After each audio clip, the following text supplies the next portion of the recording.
Welcome, revolutionaries, to week 3 of the 2020 Customer Service Revolution. This week, I am presenting on how you can be the brand your customers can't live without. However, first, let me share the opposite, probably the worst customer service story you've ever heard. This is Justin and Alexis, who were scheduled to get married until Alexis tragically died in an automobile accident a few months before their wedding. It appears the video company would not refund Justin when he obviously had to cancel. It gets worse. This is what the video company posted on what would have been their wedding day. Today would have been the day where we would have filmed Justin and Alexis's wedding. After what Justin pulled with the media stunt to try to shake us down for the refund, we hope you sob and cry all day for what would have been your wedding day. Sorry, not sorry. When is the best time to invest in your customer experience? 18 months ago. The second best time? Today. Now is the time to make your customer experience your single biggest competitive advantage. You and your company are either an experience that could be found cheaper somewhere else or one of the few businesses customers can't live without. In order to be the brand customers can't live without, you need to focus on the following. Focus on the micro moments. Avoid empathy fatigue. Address the relationship deficit. Train your employees on how to make an emotional connection on every interaction. Utilize relationship hacks and justify a relationship tax. Too many companies and employees think that if the results and outcomes are achieved, the customer will be happy. However, it is scientific proof that outcomes have least to do with customer loyalty. The order was accurate. My steak was prepared medium rare. My tooth no longer hurts. Those all better happen, but by themselves, results and outcomes are a commodity. Customer loyalty is a result of consistently delivering on the micro moments. At each touch point, when I call, email, check in, or need support, where your employee is knowledgeable, empathetic, present, patient, passionate about their job, easy to do business with, and willing to make it right. As Dave Murray shared last week in his presentation, your customer service vision statement is a critical part in your employees being fanatical about providing a positive experience on every interaction. It is an action statement, a clear call to action of what each employee should intentionally achieve every time they interact with a customer. When we help companies craft their service vision statement, we focus on 3 primary questions. What do you want your customer to feel emotionally every time? No excuses. How do you want customers to describe their interaction with you? And how can we demonstrate that we care about our customers in every interaction? I want to share with you the DiJulius Group's customer service vision statement. Create moments that matter. It's simple, measurable, actionable, and trainable. We can achieve that even in the shortest of interactions, in an email response, short call, or meeting. The service vision statement is what we need to focus on doing every time. Create moments that matter. The pillars are how we do it. Know more, care more, give more. So the know more pillar is advise brilliantly, offer innovative solutions, anticipate their needs. The care more pillar is about building relationships, making an emotional connection, and focusing on their forward. And the give more pillar, the answer is yes. Whatever, whenever, surprise and delight. So make sure you create your customer service vision statement and the supporting pillars and constantly visit them with your team. Technology has made it easier for us to navigate through our busy lives, but it also erodes the fundamental elements of human connections. When communicating digitally, often it can lack a human touch, which creates a sterile transaction and lack of emotional connection. Today, we've been forced into a virtual world. It is adding to these unintended consequences, which we call a relationship deficit. As we've been forced to practice social distancing, people have realized how much they crave human connection. Not being able to dine with friends, see family members, or interact with coworkers has put a strain on their human spirit. That is why the businesses that create an emotional connection will dominate going forward.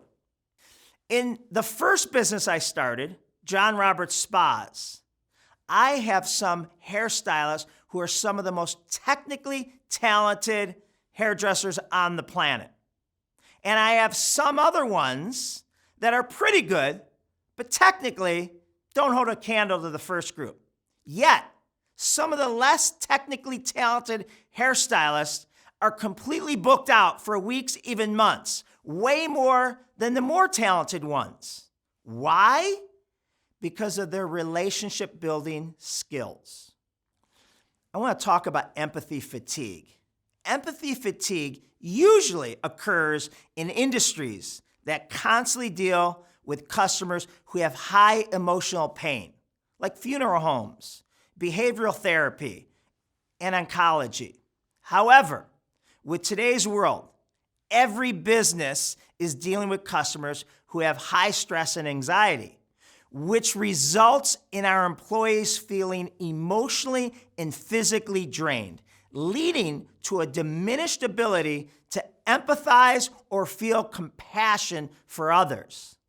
This is why, as leaders, we have to constantly be helping our employees re-energize, rejuvenate, feel appreciated, and understand the critical role they play in their customer's day, which not only results in the customer feeling better, but the employee will be less likely to burn out.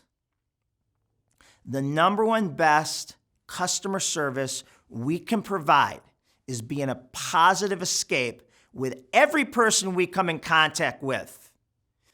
You have to create an emotional connection that is so engaging and compelling that the customer literally feels something afterwards.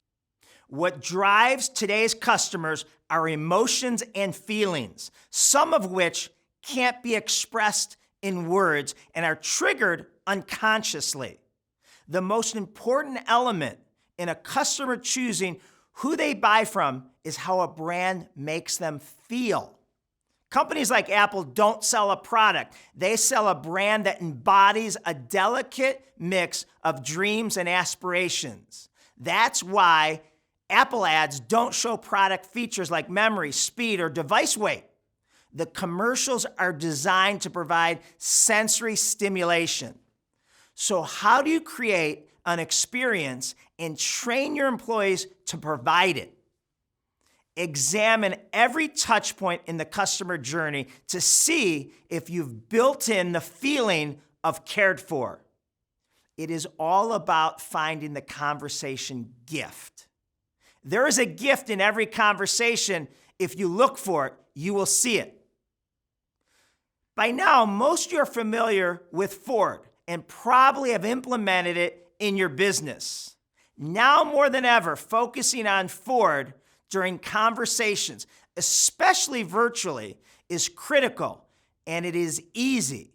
This helps you find the conversation gift, professionally and personally. Let me show you how. Now, every client we work with has easily customized their CRM system to add Ford fields to it. Something you check either before or during an interaction with a customer and update afterwards. I want to show you a fantastic best practice we use at the DiJulius Group, and many of our clients have started doing the same with great results. Even though we have the Ford fields in our CRM system, we strongly recommend that when you are at your computer, you use a Ford tablet like this. The Ford tablet has evolved and helps with prepping for a call. So now, for any scheduled calls or meetings I have on my calendar, I will do a little prep before the call, typically first thing in the morning. I will fill out what I already know from what I may remember, what we have in our CRM system, the city they live in, any Ford we've already documented, and their past purchase history. Here is previously where I was really weak, that this tablet has really helped me be more consistent. It reminds me to do some recon on LinkedIn for mutual connections we have and where they may have graduated from. Then, during the conversation, I just write down any additional information that comes up. Using this and paying attention, I always find the conversation gift that allows me to follow up with something. Many times it could be a link to an article or video of a topic we discussed, an introduction I can make, or some great restaurant suggestions for their upcoming trip. It takes less than 30 seconds to do post-call. You can see the rest of the Ford tablet has space available for the business discussion and the business call to action. I actually love Zoom video calls. Video conferencing calls are so much better than the old traditional conference calls. This call was with someone I had never spoken to before. There was so much Ford in plain sight behind him. His diploma, how many kids he has, and his favorite sports team. This is the type of information that allows for an easy conversation gift follow-up. Many little investments in relationships are key to becoming the brand customers can't live without. I learned a great relationship hack from reading Adrian Bankert's new book, Your Hidden Superpower, Kindness. Adrian, by the way, is presenting week 5 at the Customer Service Revolution. In her book, she talks about taking a few minutes to video text people instead of just texting them and the power of it. So I tried it, and to my amazement, it was fast, easy, and the responses I got were incredible. Franco, I just want to tell you how much I enjoy working with you. Every meeting, you bring great energy, great attention to detail, and you keep your team focused. You make my job so much easier, and you're a key reason why your customer experience project is having such an impact. Thank you. Within seconds, this is what I got back from my clients. John, thanks for the message. That actually gave me a little bit of extra motivation today to keep going. And not that I need any more, but it was definitely nice to send that message. It's great working with you and great partnering with you and the rest of the team. So have a great day. See you, John. Let me ask you a question. What if your business started charging every customer an additional 5% relationship tax that was non-negotiable? This is a great exercise to do with your employees. Tell them you are implementing a relationship tax January 1st. The tax is for the relationship they have built with every customer during each interaction. Ask them what they will do as a result to ensure no customers complain about the new relationship tax. Typically, the answers employees come up with are simple ideas that they realize they should have been doing all along. When you can justify the relationship tax without actually charging for it, you start becoming irreplaceable in your customers' lives. You absolutely can become the brand customers can't live without. Focus on the micro moments. Help your team avoid empathy fatigue. Address the relationship deficit. Train your employees how to make an emotional connection on every interaction. Utilize relationship hacks and justify a relationship tax. The organizations who understand the human touch is the most important part of any experience, especially a great customer experience, will flourish. Thank you.